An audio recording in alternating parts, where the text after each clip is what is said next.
नमस्कार, आर्या न्यूज देख रहे हैं आप और मैं आपके साथ अलका सिंह। बुलेटिन में आपका स्वागत है। केंद्रीय गृह मंत्री अमित शाह ने 2024 चुनाव से पहले एक बड़ा दांव खेला है। दक्षिण के राज्यों में लगातार मिल रही हार के बाद अमित शाह ने तमिल पीएम की वकालत कर दी है। सूत्रों के मुताबिक दक्षिण चेन्नई में बीजेपी के पदाधिकारियों को बंद कमरे में एक बैठक हुई। इस दौरान अमित शाह ने कहा कि हमने तमिलनाडु में संभावित 2 प्रधानमंत्रियों कामराज और मुपनार का मौका गंवा दिया। इसके वही प्रधानमंत्री बन पाने के लिए डीएमके जिम्मेदार है। केंद्रीय गृह मंत्री अमित शाह ने रविवार को कहा कि किसी गरीब परिवार के तमिल को भारत का प्रधानमंत्री बनना चाहिए।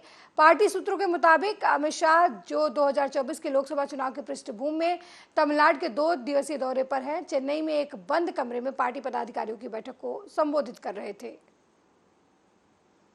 वहीं अगली खबर की तरफ बढ़ते हैं, जहां भारत ने दक्षिण कोरिया को 2-1 से हराकर 2023 महिला हॉकी जूनियर एशिया कप जीत लिया है। हॉकी इंडिया ने घोषणा की कि महिला जूनियर एशिया कप 2023 का पहला खिताब जीतने पर खिलाड़ियों को 2-2 लाख रुपए और सहयोगी स्टाफ को 1-1 लाख रुपए नकद पुरस्कार दिए जाएंगे। तस्वीरों में आप देख सकते हैं कि किस तरीके से जूनियर 2023 एशिया कप हॉकी की टीम जीतने के बाद महिला खिलाड़ियों में किस तरीके का उत्साह देखने को मिल रहा है। आपको बता दें कि ये पहली बार है जब जूनियर महिला एशिया 2023 का कप जो है वो भारतीय महिलाओं के हिस्से आया है।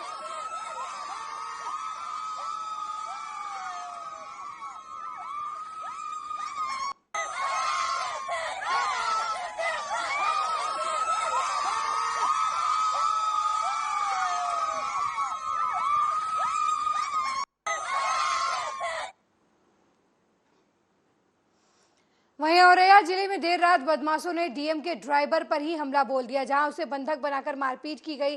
घायल अवस्था में ड्राइवर को अस्पताल में भर्ती कराया गया। दरअसल ड्राइवर को स्कॉर्पियो गाड़ी में डालकर साथ ले गए थे, जहां काफी मारपीट की गई। इसके बाद वाहन चालक को बिरिया गांव में फेंककर बदमाश फरार हो गए। गौरतलब है कि पुलिस टीम बदमाशों की धरपकड़ के लिए छापेमार कार्रवाई कर रही है। मिली जानकारी के मुताबिक कई लोग हिरासत में लिए जा चुके हैं, उनसे पूछताछ की जा रही है। आज रात को लगभग 1 बजे विनय कुमार ने सूचना दी थी कि एक सफेद रंग की स्कॉर्पियो जिसका नंबर अंत में 3536 है, इसमें इनके दोस्त शशि भूषण सिंह उस नीरज पाल को 4-5 लड़के उठा के ले गए हैं। फिर आगे पूछने पर इन्होंने बताया कि शशि भूषण जिलाधिकारी महोदय की गाड़ी चलाता है और इसका नंबर वगैरह प्राप्त किया। तत्काल थाने की पुलिस, सीओ साहब, एडिशनल साहब और हम सब मौके पर निकले और सर्विलांस के माध्यम से जो जहाँ पे भी नंबर बंद हुआ और सारी वो करके गाड़ी को बरामद कर लिया। ये शशि भूषण को गौरी बिरिया गांव के पास से बरामद किया। इसके हाथ बंधे हुए थे, इसको पीठ पे काफ़ी चोट आई थी। जो भी लोग थे इन्होंने इसके साथ मारपीट की है। इनमें एक व्यक्ति विवेक यादव और सतीश यादव, इन दोनों लोगों को ये पहचानते हैं। इन्होंने आज जानकारी के लिए हमारे संवाददाता शिवम औरैया से फोन लाइन पर जुड़ गए हैं। शिवम, डीएम के ड्राइवर को बंधक बनाकर पीटने की खबर जो है वो सामने आई है, क्या कुछ इस खबर से जुड़ी खबरें आपके पास हैं? डिटेल में बताएं। जी मैं बिल्कुल बता दूं, ये पूरा मामला सदर कोतवाली क्षेत्र का है, जहाँ पे देर रात बदमाशों ने डीएम के ड्राइवर पर हमला बोल दिया, जिसको बंधक बनाकर मारपीट की है। वहीं उपचार के लिए पपैया में भर्ती कराया गया है। ये बिल्कुल बता दूं कि ये पुलिस गहराई से जांच कर रही है और कुछ लोगों को हिरासत में भी लिया गया है, जिससे पूछताछ चल रही है। शिवम, जिलाधिकारी के ड्राइवर के साथ मारपीट के पीछे का कारण कुछ पता चला है? अभी तक कोई कारण की पुष्टि नहीं हुई है, जांच कर रही है पुलिस। जांच के बाद तथ्य सामने आएंगे। क्या पीड़ित से आपकी कोई बातचीत हुई है? ये पीड़ित से बातचीत हुई है। पीड़ित ने कुछ लोगों पे आरोप लगाया है, पुलिस छानबीन कर रही है, जल्दी खुलासा करेगी। क्या ये इनके जान पहचान के थे जिस ड्राइवर के साथ मारपीट हुई है? क्या ड्राइवर उन्हें पहचानता था जिन लोगों ने उनके ऊपर हमला किया? जी मैं बिल्कुल बता दूं, ड्राइवर ने 1-2 लोगों के नाम भी बताए हैं, तो पुलिस जांच कर रही है। ठीक है, क्या कुछ पुलिस की तरफ से इस समय कार्रवाई की जा रही है? क्या कोई छापेमारी की जा रही है? कुछ लोगों को हिरासत में लिया गया है? जी मैं बिल्कुल बता दूं, पुलिस ने कुछ लोगों को हिरासत में लिया गया है और पूछताछ चल रही है। शिवम, जो स्कॉर्पियो इस्तेमाल हुई थी इस घटना के दौरान, उसके बारे में कोई जानकारी पुलिस को? नहीं, अभी तक तो कोई जानकारी नहीं है, लेकिन पुलिस जांच कर रही है। ठीक है, बहुत बहुत धन्यवाद शिवम इस खबर पर जानकारी देने के लिए। तो औरैया में डीएम के ड्राइवर के साथ मारपीट की गई है, उसे बंधक बनाकर स्कॉर्पियो में ले जाया गया और फिर मारपीट की गई और बदमाश उसे एक गांव में छोड़कर फरार हो गए। फिलहाल पुलिस इस पूरे मामले में जांच पड़ताल कर रही है, कुछ लोगों को हिरासत में भी लिया गया है।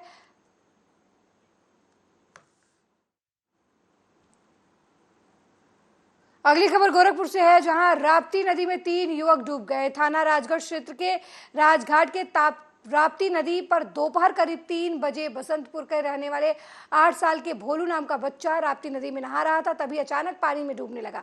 बच्चे को डूबता देख सैफ और गोविंद नाम के युवक बच्चे को बचाने नदी में कूदे, लेकिन वो दोनों भी नदी में डूब गए। वहीं पुलिस और एनडीआरएफ की टीम मौके पर पहुंची और रेस्क्यू ऑपरेशन शुरू किया गया। घंटों मशक्कत के बाद भोलू का शव बरामद हुआ, लेकिन गोविंद, साहनी और सैफ के शवों की अभी भी तलाश जो है वो एनडीआरएफ की टीम की तरफ से की जा रही है। अभी करीब 4 बजे लगभग हमारे पास फ़ोन आया कि आपके क्षेत्र के 2 लड़के, जिनका नाम सैफ और गोविंद है, वो तकिया घाट पे गए थे, एक बच्चे को बचाने के चक्कर में डूब गए। अभी क्या स्थिति क्या है?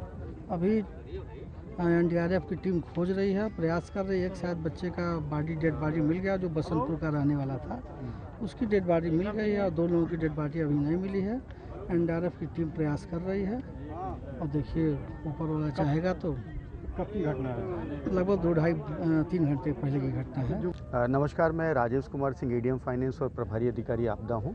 हम लोग ये राप्ती नदी के घाट पे हैं इस समय। दोपहर लगभग 1 से 1:30 बजे के बीच ऐसी सूचना मिली थी कि 3 बच्चे डूब गए हैं। मौके पे आने पे पता चला कि एक बच्चा डूब रहा था, 2 बच्चे उसको बचाने के चक्कर में अंदर चले गए और तीनों ही बच्चे डूब गए। पहले यहाँ पीएसी आ गई थी, फिर एसडीआरएफ आई, फिर एनडीआरएफ आ गई। अब तीनों बल हमारे यहाँ पर हैं और लगातार प्रयास कर रहे हैं। अब तक जो छोटा बच्चा था, जिसको बचाने के लिए ये बड़े बच्चे गए थे, छोटे बच्चे की डेड बॉडी मिल गई है, जिसको एम्बुलेंस से वापस भेज दिया गया है। शेष 2 डेड बॉडी खोजने का प्रयास किया जा रहा है। कब तक अंदेशा है सर, कब तक अनुमान है कि बॉडी मिल सकती है? अब हम लोग लगातार प्रयास कर रहे हैं, इसका तो कुछ अनुमान नहीं कह सकते, लेकिन मुझे लग रहा है 1-2 घंटे में डेड बॉडी मिल जानी चाहिए। वहीं हमीरपुर से सड़क दुर्घटना की खबर सामने आई है, जहां मौदाह कोतवाली इलाके के टिकरी गांव के पास अनियंत्रित 4 पहिया वाहन पलट गया। इस दुर्घटना में 6 लोग घायल हो गए, जिनमें से एक व्यक्ति की इलाज के दौरान मौत हो गई। घटना की जानकारी पाकर मौके पर पहुंची पुलिस ने शव को कब्जे में लेकर पोस्टमार्टम के लिए भेज दिया और मामले की छानबीन शुरू कर दी।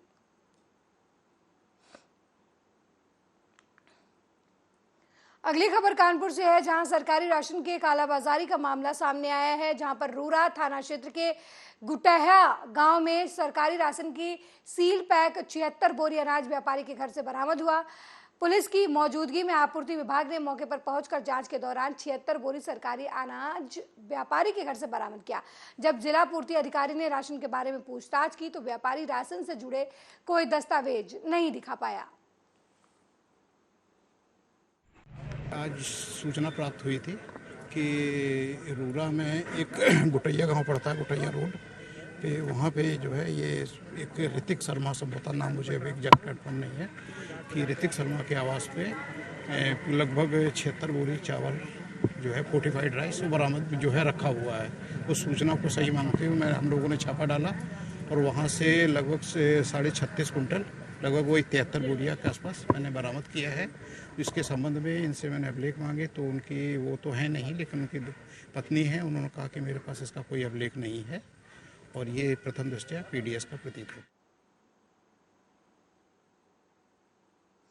वहीं लखीमपुर में सीएम योगी ने बाघों के मौत के मामले में बड़ी कार्रवाई की है। CM Dudhwa FD B Prabhakar को हटा दिया गया है, उन्हें वेटिंग में भेज दिया गया है। अब दुधवा के फील्ड डायरेक्टर ललित कुमार को पदभार सौंपा गया है, जबकि डीएफओ बफर सुंदरेश को भी उनके पद से हटाकर एटा भेज दिया गया है।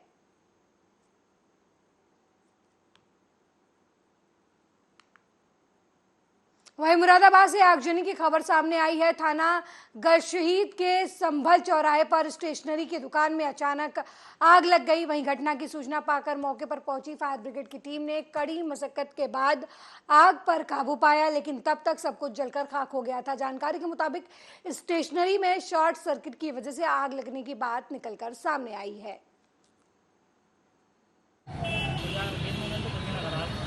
दुकान तो चीज से पचूमरी दुकान कोई दुकान आपकी जी।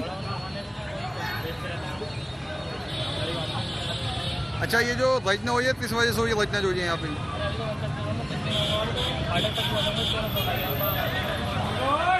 कौन सा? अरे देखो सामने को कौन सी जगह है? जगह कौन सी है?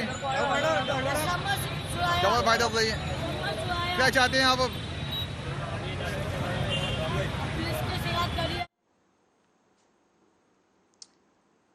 अगली खबर रायबरेली से है, जहां गंगा नदी में 2 युवक डूब गए। युवकों के शव जो है अब बरामद किए गए हैं। पहले अंकुश का शव बरामद हुआ, उसके बाद रमाकांत नाम के दूसरे युवक का भी शव बरामद किया गया। गोताखोरों और स्थानीय पुलिस ने की मदद से युवकों का शव नदी से बाहर निकाला गया। खीरो थाना क्षेत्र के मथुरा खेड़ा गांव के रहने वाले ये दोनों युवक बताए जा रहे हैं। कल महिला के अंतिम संस्कार के दौरान प्रतिबंधित घाट पर गंगा स्नान करते समय यह हादसा हुआ था। सरेनी थाना क्षेत्र के गेगासो गंगा घाट का यह पूरा मामला बताया जा रहा है।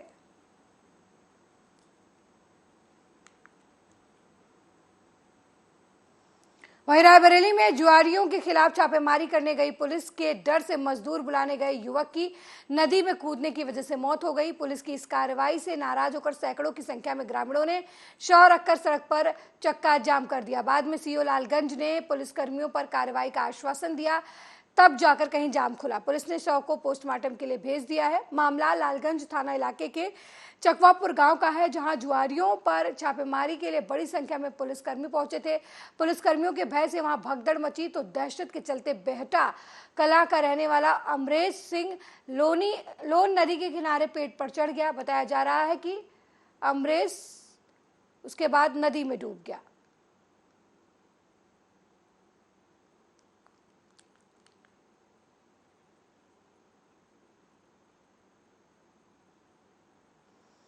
वहीं मां नर्मदा के प्रवाह स्थल के गांव नीलकंठ से एक घटना सामने आई है, जिसने इंसानियत को हिलाकर रख दिया है।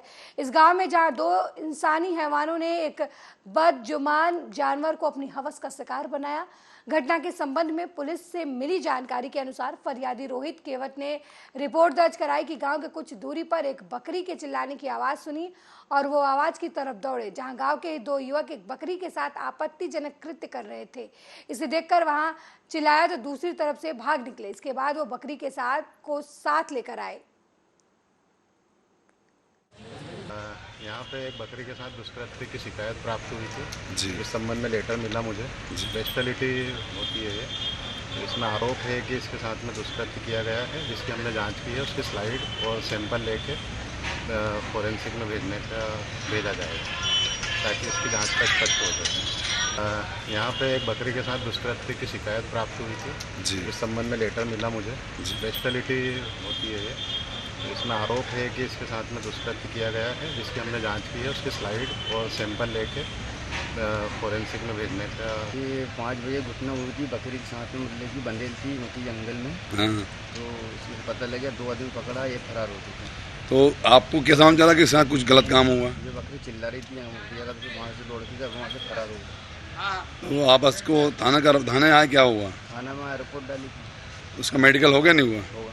क्या है ये कल शाम की घटना मिल रही थी, जहाँ पर एक रोहित केवट के लिए यहाँ पे शिकायत थी कि वो बकरी मारी थी। और जब वो बकरी चारने गए थे तो बकरी का देखा तो 2 व्यक्ति बकरी के साथ कुछ गलत काम कर रहे थे, जिसकी रिपोर्ट पे से धारा 25 से 34 साइकिल से पंजीकृत कर दिया गया है। तीसरे को मुख्य आरोपी था, जिसको अरेस्ट किया गया है। एक और की तलाश की जा रही है।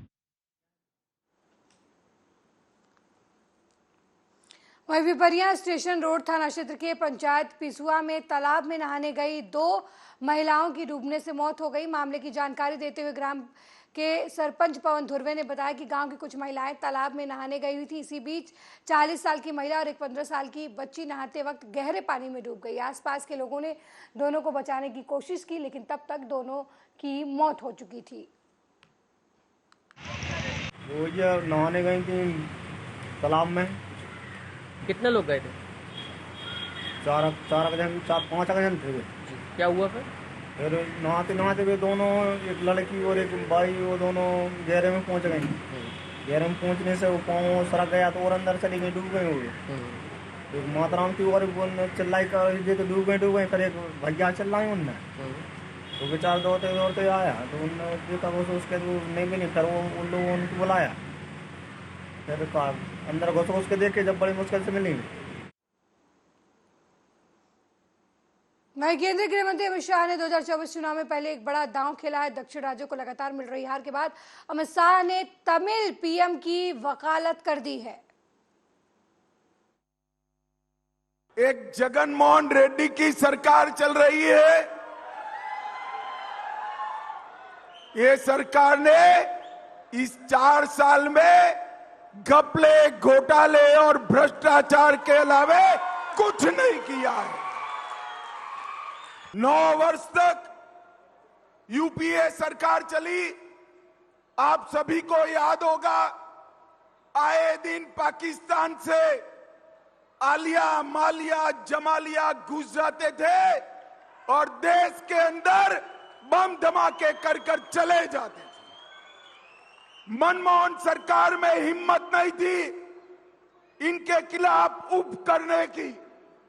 मित्रों, नरेंद्र मोदी जी ने 9 साल चलाई सरकार। 9 साल में देश की आंतरिक सुरक्षा को मोदी जी ने सुनिश्चित करने का काम किया है। ये 9 साल के अंदर शुरू में पाक प्रेरित आतंकवादियों को आदत पड़ी थी हमला करने की। उरी और पुलवामा में उन्होंने हमला किया। 10 ही दिन में मोदी जी ने सर्जिकल स्ट्राइक और एयर स्ट्राइक कर पाकिस्तान के घर में घुसकर उनको जवाब देने का काम किया। मित्रों, आज दुनिया भर में भारत की सेना और भारत की सीमा, इसके साथ किसी को छेड़खानी करने की हिम्मत नहीं है। नरेंद्र मोदी जी ने देश की आंतरिक और बाह्य सुरक्षा को सुरक्षित करने का काम नरेंद्र मोदी जी ने किया है।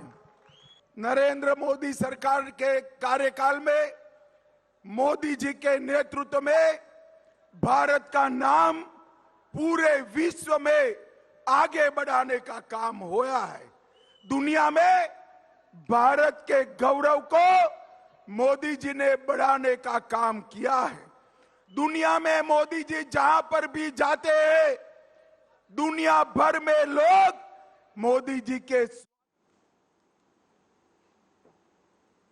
राजस्थान की रेत इस वक्त यहां का पारा नहीं बढ़ा रही, बल्कि पायलट गहलोत के बीच की रार और ताजा बयान भी यहां का सियासी पारा हाई कर रहे हैं। आलाकमान की लाख कोशिशों के बावजूद राज्य में दोनों दिग्गज नेताओं के बीच सुलह का कोई रास्ता फिलहाल नजर नहीं आ रहा। एक बार फिर पायलट के सुर सीएम अशोक गहलोत के लिए तीखे हो चले हैं। उन्होंने दौसा की रैली में अपने लिए नीली छतरी वाली से इंसाफ तो मांगा ही मांगा, साथ ही इशारों में गहलोत के लिए सजा की मांग भी कर डाली। रविवार को सचिन पायलट ने दौसा पहुंचकर बिना नाम लिए सीएम अशोक गहलोत पर जमकर हमला बोला और यहां तक कह दिया कि किसी ने बखूबी कहा है कि हर गलती सजा मांगती है। सचिन पायलट ने यह भी कहा कि हम आपस में कैसे भी संबंध रखें, लेकिन आज नहीं तो कल वो नीली छतरी वाला जरूर इंसाफ करेगा। इसमें भ्रष्ट लोग और भ्रष्टाचार की कोई जगह ना हो। हम चाहते हैं कि राजस्थान और देश के अंदर किसानों और नौजवानों की उम्मीद को तोड़ ना सके। भविष्य के प्रति अगर हम उम्मीद से देखते हैं, हम में ऊर्जा आती है। अगर भविष्य में हमें निराशा दिखती है तो मन नहीं करता मेहनत करने का। नौजवान के मन में अगर निराशा आती है तो देश में प्रगति होना संभव नहीं है। और आप सब जानते हो, मुझे भी राजनीति में आज 20-22 साल हो गए। मैंने हर मोर्चे पर हर जगह पक्ष या विपक्ष हमेशा नौजवानों के हितों की बात की है, उनके हितों की रक्षा करने की बात की है, उनके जीवन को बेहतर बना। वहीं जेडीयू अध्यक्ष ललन सिंह ने प्रधानमंत्री पद को लेकर बयान दिया है। ललन सिंह ने कहा कि नीतीश कुमार देश के प्रधानमंत्री के उम्मीदवार नहीं हैं, वो बीजेपी मुक्त देश के निर्माण के लिए आगे बढ़े हैं और विपक्षी एकता को एक करने में लगे हैं। जब देश बीजेपी मुक्त हो जाएगी तो सभी पार्टी बैठकर तय करेंगी कि देश का मुखिया कौन होगा। लगे कुमार जी जैसा हो। नीतीश कुमार जी देश के प्रधानमंत्री के उम्मीदवार नहीं हैं। नीतीश कुमार जी प्रधानमंत्री के उम्मीदवार नहीं हैं। नीतीश कुमार जी भाजपा मुक्त देश के निर्माण के लिए आगे बढ़े हैं और विपक्षी एकता को एक करने में लगे। आप लोग इस तरह का नारा लगाते हैं, इससे विपक्षी एकता को में रुकावट पैदा होता है। ऐसा कभी मत करिएगा। हम पार्टी के कार्यकर्ताओं से आग्रह करेंगे, पूरे प्रदेश के कार्यकर्ताओं से आग्रह करेंगे, जब चुनाव हो जाएगा, यह देश भाजपा मुक्त हो जाएगा, जिस तरह पटना में सभी पार्टी बैठकर आगे की रणनीति तय करेंगे, उसी तरह चुनाव के बाद सभी पार्टी बैठकर तय करेंगे कि इस देश का मुखिया कौन होगा और जो भी होगा इस देश में लोकतंत्र को। वहीं बिहार के मुख्यमंत्री तेजस्वी यादव ने बीजेपी पर जमकर हमला किया है। 2024 के चुनाव की बात करते हुए तेजस्वी यादव ने कहा कि हमारा एकमात्र लक्ष्य 2024 में मिलकर इन्हें भगाना है जो लोकतंत्र संविधान को नष्ट कर रहे हैं और इतिहास को बदलना चाहते हैं। हमें उन लोगों से लड़ना है, हमारा कोई निजी स्वार्थ नहीं है। हमने ये फैसला देश की भलाई के लिए लिया है। वे कर्नाटक और हिमाचल प्रदेश हार गए हैं और आने वाले चुनाव में भी ये हार जाएंगे। न्याय दिवस के रूप में लोग जो है मनाते हैं, जो पार्टी भी लगातार शुरू दिन से ही ये काम करती रही, तो हम सब लोग जो है इस बात से खुश हैं।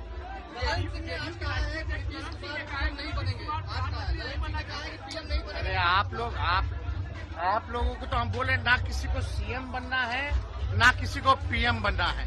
एकमात्र लक्ष्य है 2024 का मिल करके फिरका पर शक्तियों को देश से भगाना है। जो लोग देश को बर्बादी की ओर लेके जा रहे हैं, संविधान को खत्म कर रहा है, लोकतंत्र को खत्म कर रहे हैं, वैसे लोगों को, जो लोग इतिहास को बदलना चाहते हैं, जो लोग दंगा फसाद जहर की राजनीति करते हैं, उन लोगों से हम लोगों को लड़ाई लड़ना है। उसकी तैयारी चल रही है। वहीं यूपी के पूर्व सीएम अखिलेश यादव ने यूपी में लॉ एंड ऑर्डर को लेकर बीजेपी सरकार पर जमकर हमला किया है। उन्होंने बीजेपी सरकार के ऊपर हमला करते हुए यूपी में कोई प्रेस के सामने हत्या कर रहा है तो कोई वकील के वेश में हत्या कर रहा है। उन्होंने कहा कि यूपी कैसा बना दिया गया है। दुख इस बात का है कि पुलिस को चोर कहा जा रहा है। आज मैं आपके आने से पहले जब मैंने खबरें पढ़ी और उठाई, देखी, और सोशल मीडिया पे जो सबसे पहली तस्वीर आई वो यही तस्वीर दिखा रही थी कि पुलिस चोर है और पुलिस पकड़ी गई। ये अलग बात है कि पुलिस ने पकड़ा, लेकिन 50 किलो चांदी पकड़ी गई चोरी की और बरामद किसके हुई? एक पुलिस वाले के घर पर। ये कैसा स्टेट बना दिया? इस प्रदेश में क्या हो रहा है? जेल में हत्या, फिर जेल में हत्या, कचहरी में हत्या और प्रेस के सामने हत्या। कोई प्रेस बन। मेरे साथ इस बुलेटिन में फिलहाल इतना ही। देश दुनिया की तमाम खबरों को देखने के लिए देखते रहिए आर्या न्यूज।